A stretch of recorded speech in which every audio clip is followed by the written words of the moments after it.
一个名字是亚罗加特的外星人呢，他声称来自一个人类尚未观测到的行星文明。他说我在使用我们最新研发的一个技术，能与遥远的行星上的智慧生物进行实时的交流。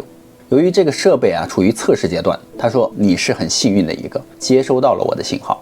在1975年，俄罗斯特异功能大师莫夫梅辛去世之后呢，俄罗斯克格勃立刻查封没收了他所有的个人日记和资料。在其日记中呢，就发现了梅辛曾在幻象中连接到了地外文明的一段聊天记录，并被解密了出来。而亚罗加特呢说，他的星球是一个叫做伊佐的行星。伊佐行星的人类呢，发展到了非常高的水平，在他们的社会中，他们已经完全掌握了自然力量，通过控制时间和空间呢进行移动。他们的技术可以模拟出虚拟现实，他们可以在虚拟世界中无缝切换，也可以在不同的空间创造出不同的实体。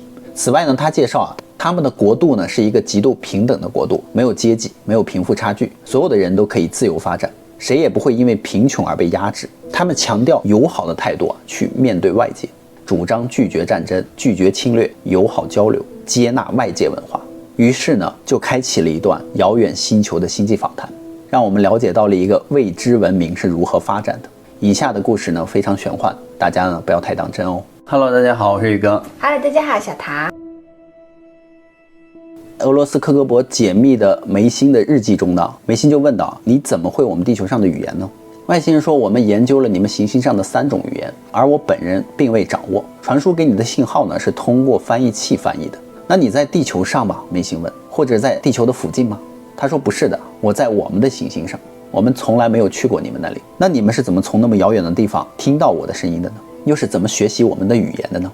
外星人说：“我们是通过分析气体的运动来学习的。”而梅辛问：“你能观察到地球上的人的一举一动吗？”他们说：“可以这样理解，但那是模糊的，并不是如眼睛所见一般的画面，都是信号而已。那你们的目的是什么呢？”外星人说：“我们正在测试与遥远智慧生命的实时交流的技术，Huga能匹配。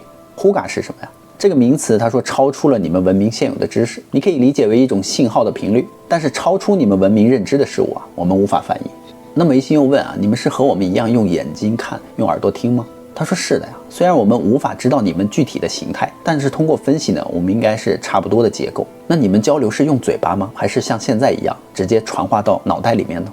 外星人说：“这是十分昂贵的技术我们生活中是不能使用的，我们平常是通过发声交流的。”那梅辛问：“除了我还有别的实验室对象吗？”他说：“包括你有2个，条件的匹配是极其困难的。”那另一个是谁呢？他说：“我也不知道，我只负责与你交流，并且呢，我也不知道你是谁。”梅辛问：“你们会来地球吗？”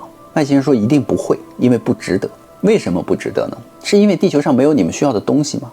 外星生物说最重要的原因是太昂贵了。那梅辛问：“你刚才说的地球不值得，那是不是你们想来的话还是可以来的？”外星人说：“是可以，但需要极长的旅行时间，需要在旅行中呢繁衍后代，有很多的不确定性，太昂贵了，我们并不纳入考虑。”那除了地球，还有发现其他行星上的生命吗？或者有联系其他星球吗？他说没有，其他有生命存在的行星他们只观测到一个是存在文明的。梅辛说：“你和我们相距那么远，是使用了超光速或者是什么东西来传输这个信号吗？”外星人回答说：“已经超出了你们文明的知识范围了，你是不可能理解我们的卡巴斯厄的，但是你可以简单的理解我们之间不是传输，是同步。那你可以把一些东西同步来我这里吗？除了说话以外，还能接收到什么呢？比如说是不是能够接收到一些画面等等的？”外星人说：“以我们目前掌握的这样的技术能让你的大脑接收到模拟气体运动的刺激，已经是我们的最新技术了。其他的呢，我们还不能够做到。”那又问他们：“你们平常吃什么呢？”外星生物说：“我们也是碳基生物，我们也是有动物有植物的，所以根据分析我们的生活的行星与你们的区别并不是很大，生活状况也类似，也是有相似的可以吃的动物，我们也同样是饲养它们作为食物的。”梅辛问：“你们的星球有多大呢？”他说：“直径是你们地球的1.8倍。那你们的星球人口有多少呢？”他说：“我们的星球有95亿人以上，而斯古罗有56亿以上，它是我们行星上的另外一种智慧生命。我们星球有2种人，我们并不相似，分别是2个不同的物种，但是我们星球上的全部智慧生命都使用同一种语言。而我们的星球上呢，已经没有国家这个概念了，那是大约在3000年前就已经没有了。”梅辛又问：“那你观察我们的星球有多久了呢？”外星生物说：“大约有3800个你们的行星年，但也不是对你们非常了如指掌，因为我们不可能同时关注你们的每一个角落。”梅心问，你认为我们现在达到你们的科技水平还需要多久呢？外星生物回答在不灭绝的前提下呢，我们估算是相差了2万个以上的你们的行星链。那梅心问，你们的科技能够让你们永生吗？他说可以，但是我们没有人愿意永生，因为永生唯一的手段就是把意识转移到整体非生物的可被意识控制的躯体之内。我们成功的实现了5000个案例，但不久之后结果都一样。在一切正常的情况下呢，寿命长久了以后呢，意识呢就不愿意让躯体动起来了。所以我们的结论是因为意识失去了欲望，所以所有的欲望都是生物体内系统新陈代谢的产物，用于促进生物繁衍后代。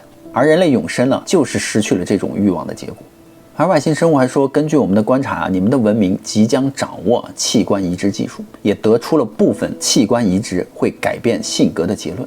任何生物的意识同时都存在于体内的多个部位，智慧生物更加复杂，所以移除替换寄宿着的意识的部分呢，是对意识的一种破坏。而意识呢，必须整体剥离，不可能剪接再拼接回去，并且呢，意识剥离后是属于信号。而我们的星球呢，目前不具备把信号写入生物体的技术，只能写入非生物体。意识写入机械体之后呢，能和普通人一样活动吗？梅心问。其实除了能获得能量的方式不同以外，完全跟正常一样。但是活动最长的案例呢，只持续了8个日夜。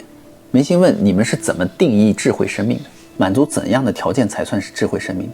他说是能在体外通过某些手段把一些东西分解和组合成另一些东西，并且进行这些行为的方法能通过非遗传手段传授给后代，并掌握这类行为的种类，我们称之为智慧生命。那你们观测到的还没发展成文明的智慧生命是什么样子呢？他说目前观测到的3颗行星的智慧生命是处于小聚落群居阶段的，最高的手段呢是烧制食材。那梅心问，你们的星球上有战争吗？他说根据我们的历史记载，在久远以前就没有战争了，因为已经不需要争夺任何事物了。根据我们的观测和估计呢，你们目前能获得的资源也已经足够你们目前的人口使用了。那梅心问他，你认为地球要如何做才能没有战争呢？而外星人说，我们认为不可能，因为你们是地表唯一的智慧生物，我们对这样的行星形态十分好奇，未来会怎么发展，会以怎样的方式路线发展，是否在某一个节点开始这样的唯一智慧生物的社会反而优于我们的多智慧物种的社会呢？外星人说，举个例子我们最忠诚的宠物拥有一定的智慧以及身体强壮的灵活度，但不足以对我们的物种造成威胁，并且能够帮助我们完成所有的重复性的劳动。而斯库洛呢，在我们的社会里拥有市民的属性，但他们极易满足，并且没有野心，对主人极其忠诚。他们能够低程度的思考，稍微复杂的问题就无法转弯，适合从事流程设计完备的重复性劳动。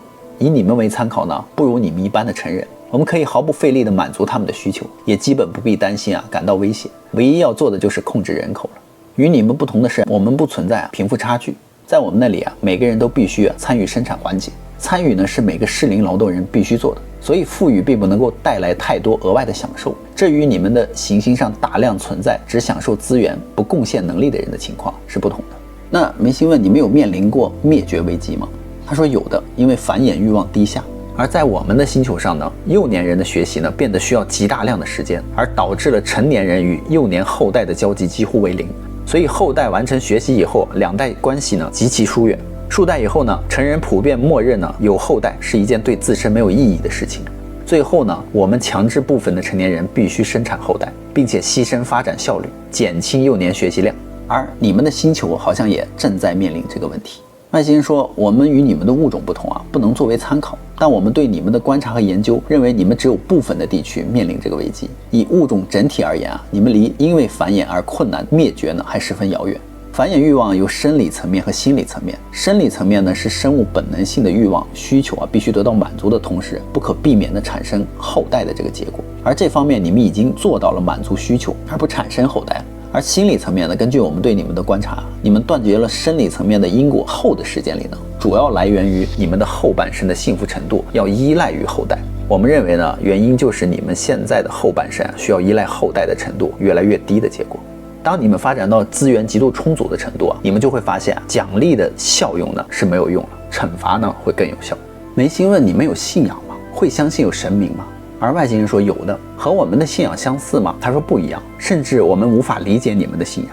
比如说我们会相信有创造一切的神，但这一点和你们一样，但是我们只是单纯的相信，并不会想象甚至杜撰神的故事、外观、性格。而根据我们了解到，你们的宗教充满了不合逻辑的故事情节。但梅心说，那有没有可能我们并非杜撰，而是真实有其事而流传到今天的呢？只是流传的过程中丢失了一些。比如说很多宗教中都有提到过相似的故事例如大洪水。而外星人说在你们刚刚形成文明不久的时期呢，你们可能遭遇的最大的伤害和灾难呢，就是来自于大洪水。而疾病、杀意以及其他一切的毁灭呢，造成的损失的速率都不及这个大洪水。所以同时呢，这是一个事实，就是在我们观察你们的最早的时期呢，并且能懂你们语言的时候你们多个主要的文明区域都巧合最害怕洪水。还有我们认为你们行星上面即使其他陆地的物种演进到拥有了智慧呢，也会从遗传的信息的层面呢惧怕洪水的。而我们的科技发达到这样的地步呢，我们是相信两个神，一个是万物创造者，另一个神呢就是时间。我们相信宇宙本质上是一个无限的时空维度，而时间呢是宇宙中存在的最基本的力量。我们相信宇宙把我们的努力和智慧连在一起，从而使我们能够发展出如此发达的科技。我们也相信这种发展不仅仅是一种物质上的进步，更多是一种理念上的进步，帮助我们更好的理解和改善宇宙。那梅心问，时间是神的话，你们还没有搞懂时间是什么吗？他说，目前我们能够制造控制我们看到的知道的一切，区别只在于规模，问题呢只在于成本，而时间呢是我们唯一不能够制造不能够控制的。我们只知道时间存在，但看不见，无法触摸，无法干预。那梅心问速度越快时间流逝越慢，这个理论正常吗？他说，首先你这里说的时间和我们刚才提及的关于信仰中的时间不是同一事物。如果你理解的时间来讨论严格来说也不正确。具有方向性的一切都不具备快慢多少的概念，也就是说能量有方向性，不能说增加或减少，只是变化了而已。所以时间也不存在变快变慢，只是变化了。最后呢，亚罗加特人希望人类可以借鉴他们的文明建立一个更加公平、宽容、和平的一个世界。所以讲到这里呢，故事的第一部分呢也就结束了。下一期我们会继续第二部分的对话。当然了，目前外星人是否存在呢，我们还没有得到证实。而故事呢，宇哥就讲完了。好啦，我们今天的视频就到这。喜欢我们频道的朋友，欢迎在下方留言与我们互动哦。别忘了订阅关注宇哥与小唐的频道哦。拜拜。拜拜。